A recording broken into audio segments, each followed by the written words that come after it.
కంటి సంబంధ సమస్యలను ప్రాథమిక స్థాయిలో గుర్తించి చికిత్సను అందించడం ద్వారా అంధత్వ సమస్యలను నివారించవచ్చునని Sahasra charitable society president Sai Varma, secretary కృష్ణకిషోర్లు పేర్కొన్నారు. కాకినాడ సాలుపేటలో గల పైడ సత్యరాజు బాలికోన్నత పాఠశాలలో సహస్ర చారిటబుల్ సొసైటీ ఆధ్వర్యంలో మెగా ఐ క్యాంప్ జరిగింది. కార్యక్రమంలో శ్రీకిరణ్ కంటి ఆసుపత్రి వైద్య సిబ్బంది గర్ల్స్ హై స్కూల్లోని సుమారు 1500 మందికి కంటి పరీక్షలను నిర్వహించారు. ఈ సందర్భంగా సొసైటీ ప్రెసిడెంట్ నాగ సాయి వర్మ, సెక్రటరీ కృష్ణకిషోర్ మీడియాతో మాట్లాడారు. ఈ కార్యక్రమంలో స్కూల్ ప్రిన్సిపల్ సుబ్బలక్ష్మి, సభ్యులు ప్రసాద్, ఎంవీఆర్ మోహన్ కుమార్, స్కూల్ ఉపాధ్యాయులు, సిబ్బంది, విద్యార్థినులు పాల్గొన్నారు. సహస్ర చారిటబుల్ సొసైటీ ప్రెసిడెంట్గా పోస్ట్ తీసుకున్నాను. యాక్చువల్లీ ఫౌండేషన్ స్టార్ట్ చేయడానికి చాలా కారణాలు ఉన్నాయి. ఎన్నో బయట సమాజం చూసి ఏదో ఒకటి చెప్పి మేము చేసాము. తర్వాత యాక్చువల్లీ ఇవాళ ముఖ్యంగా ఈ ఐ క్యాంప్ అవడానికి కారణం ఏంటంటే, మేము చాలా మంది పిల్లల్లో ఐ సైట్నెస్ అనేది చూస్తున్నాం. దానివల్ల వాళ్ళు సరిగ్గా చదువుకోలేకపోతున్నారు. సో వాళ్ళు ఫస్ట్ వచ్చేవాళ్ళు స్లోగా బేరడం వల్ల మేము ఏం చేసామంటే, వాళ్ళు ఇక్కడ శ్రీకిరణ్ ఐ హాస్పిటల్ వాళ్ళ సహకారంతో వాళ్ళని రిక్వెస్ట్ చేసి వాళ్ళని ఇక్కడ రమ్మని మేము ఇక్కడ మా ఫౌండేషన్ ద్వారా ఇక్కడ ఐ క్యాంప్ అనేది పెట్టడం జరిగింది.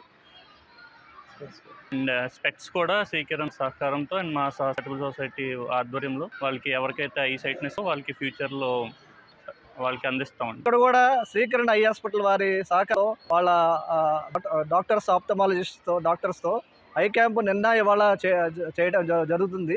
ఇవాళ వచ్చిన వారికి మేము స్పెట్స్ కూడా ఇంకా డొనేషన్ చేస్తున్నాము. ఇది సొసైటీలో ఏమంటే కొంచెం ఏంటంటే, ఇది కూడా ఆల్మోస్ట్ నాగార్జున ఫిల్స్, కోరమండల్ ఫెర్టిలైజర్స్ వాళ్ళ ఎంప్లాయీస్ వచ్చిన శాలరీస్ మేము కొంత భాగం తీసి పెట్టడం జరిగింది. సో నేను ఫైనాన్స్ జిఎంటి, నాకు ఫైనాన్స్ సంబంధించిన వరకు చాలా నీట్గా, ఇంటిగ్రిటీగా, హానెస్టీగా మేము చేస్తాము. మొన్న ఇన్కమ్ ఎగ్జంప్షన్స్ కూడా వచ్చినవి. మా సొసైటీ చాలా పకడ్బందీగా, సిస్టమేటిక్గా, ప్రతిదానికి డాక్టర్గా ఈ రోజు ఉన్న ప్రపంచానికి కరెంట్గా మేము చేయాలి. మాకు సర్వీసే మోటివ్ కాబట్టి ఆ విధంగా కష్టపడి సమాజ సేవ వద్దాం అనుకుంటున్నాము. నాకు కూడా చిన్నప్పుడు ఏంటంటే 10th క్లాస్లో ఉన్నప్పుడు ఐ సైట్ తెలిసిందనండి. ప్రిన్సిపల్ గారు నిమ్మకూరు నరసింహం గారని, మన ఏపీఆర్జేసి నిమ్మకూరు, ఎన్ఎల్వీఆర్ జేఎస్ఆర్వి జూనియర్ కాలేజ్ అంటారు. అప్పుడు ప్రిన్సిపల్ గారు అంత డబ్బులతో నాకు స్పెట్స్ ఇప్పించారు. ఎల్కేజీ నుంచి క్లాస్ ఫస్ట్ వచ్చేవాడిని. ఇంటర్మీడియట్లో కొంచెము సెకండ్, థర్డ్ రావడం రోజు హెడ్ చేద్దనమాట. ఆ తర్వాత